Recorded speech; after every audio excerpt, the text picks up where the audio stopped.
Hello दोस्तों, I am Naveen your maths teacher. और इस वीडियो में मैं करने वाला हूँ class 10th chapter arithmetic progression से रिलेटेड इंपॉर्टेंट सम, जो कि मैंने एनसीईआरटी एग्जाम्पलर में से लिया है। तो चलिए शुरू करते हैं। तो देखिए सम में हमें दिया है determine k so that k square plus 4k plus 8, 2k square plus 3k plus 6, 3k square plus 4k plus 4 are 3 consecutive terms of an AP. तो देखिए हमें यहाँ पर k की वैल्यू को निकालना है और हमें यहाँ पर 3 टर्म्स दी हुई हैं और ये तीनों टर्म्स जो हैं वो कॉन्सिक्यूटिव टर्म्स है। कॉन्सिक्यूटिव का मतलब है कि एक के बाद एक आती है। जिस तरह से गिनती चलती है 1 के बाद 2 आता है, 2 के बाद 3 आता है, 3 के बाद 4 आता है, इसी तरह से टर्म जो हैं वो एक के बाद एक आ रही हैं। देखिए अगर मैं इस तीनों टर्म्स को, इसको a मान लूँ, इसको b मान लूँ, इसको c मान लूँ, तो मैं यहाँ लिख सकता हूँ कि if a, b, c are 3 consecutive terms of an AP, then अगर हम b में से a को घटाएं या फिर हम c में से b को घटाएं तो आंसर जो है वो इक्वली आएगा। देखिए अगर मैं b में से a घटाता हूँ, ठीक है, या c में से b को घटाता हूँ तो कॉमन डिफरेंस आता है और कॉमन डिफरेंस जो है हमेशा एक दूसरे के इक्वल होता है। ठीक है, तो हम यहाँ लिख सकते हैं कि b में से a को घटाएं या c में से b को घटाएं, हमारा आंसर जो है वो सेम होगा क्योंकि यहाँ पर ये कॉमन डिफरेंस होगा।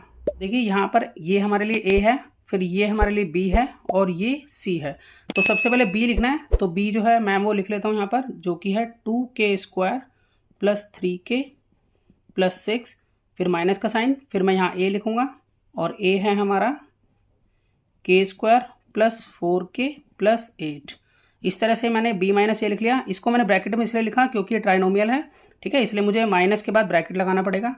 अब मैं लिख लेता हूँ c की वैल्यू, तो c देखिए यहाँ पर है 3k square plus 4k plus 4। अब इसमें से हम घटाएंगे b को, तो b देखिए हमारा ये है, तो हम यहाँ लिखेंगे 2k square plus 3k plus 6। अब देखिए हमने यहाँ पर ब्रैकेट में लिखा है इसको, तो अब यहाँ पर साइन चेंज होंगे, इधर भी यहाँ पर साइन चेंज होंगे। तो क्योंकि ये -1 है, -1 को सबसे मल्टीप्लाई करेंगे तो इनके साइन जो है वो अपोजिट हो जाएंगे। तो पहले हम साइन चेंज करवा लेते हैं। तो यहाँ 2k square plus 3k plus 6।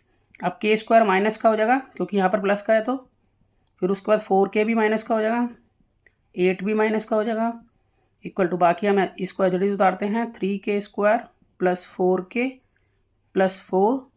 अब यहाँ 2k स्क्वायर प्लस का तो माइनस का हो जाएगा, फिर 3k प्लस का तो माइनस का हो जाएगा और 6 भी माइनस का हो जाएगा। अब हम यहाँ पर लाइक टर्म्स को सॉल्व कर लेंगे, तो यहाँ पर आएगा प्लस का k स्क्वायर। देखिए 2k स्क्वायर में से k स्क्वायर को लेस करेंगे तो k स्क्वायर बचेगा। अब देखिए यहाँ 3k है और यहाँ पर -4k है, तो प्लस माइनस माइनस, तो माइनस करेंगे तो माइनस करके 1 आएगा। 1 लिखने की जरूरत नहीं है, हम सिर्फ k लिखेंगे और निशान लगाएंगे बड़ी संख्या का। तो देखिए 4 पे माइनस है तो इसलिए यहाँ माइनस लगेगा। अब देखिए यहाँ पर 6 प्लस का है, 8 माइनस का, तो प्लस माइनस माइनस, 8 में से 6 का 2, निशान लगेगा बड़ी संख्या का यानी कि माइनस का। अब ये सॉल्व हो गया है। अब यहाँ लाइक टर्म सॉल्व करेंगे, तो देखिए 3k स्क्वायर में से 2k स्क्वायर ये घटाएंगे तो हमारे पास बचेगा k स्क्वायर। अब यहाँ पर 4k का है और -3k, तो प्लस माइनस माइनस, तो 4k में से 3k गए तो बचा सिर्फ k। अब उसके बाद +4 और -6, तो प्लस माइनस माइनस होते हैं, तो 6 में से 4 गए 2, निशान बड़ी संख्या का। अब देखिए इसको और आगे सॉल्व कर लेते हैं। देखिए अब ये जो k स्क्वायर है, अगर मैं इसको लेफ्ट में शिफ्ट करूँगा तो ये माइनस का हो जाएगा, ठीक है, और यहाँ पर k स्क्वायर प्लस का है तो ये आपस में कैंसिल हो जाएंगे, तो मैं यहीं पर इसको कैंसिल कर देता हूँ।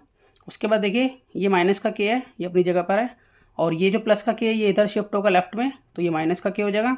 उसी तरह से -2 अभी अपनी जगह पर है, ये वाला जो -2 है वो राइट में शिफ्ट होगा तो प्लस का हो जाएगा।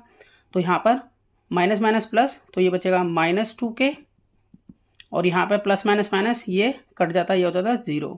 अब k इजिकल टू 0 अपॉन में -2, तो इसका जो रिजल्ट बनेगा वो बनेगा 0। तो k जो है वो यहाँ 0 के इक्वल हो जाता है। तो मैं आशा करता हूँ कि आपको सम समझ में आया होगा। इसी तरह के बहुत से सम्स क्लास 10th के लिए पहले से अपलोड हैं, आप उन्हें देख सकते हैं। तो मिलते हैं नेक्स्ट वीडियो में और नए सम के साथ, तब तक के लिए गुड बाय।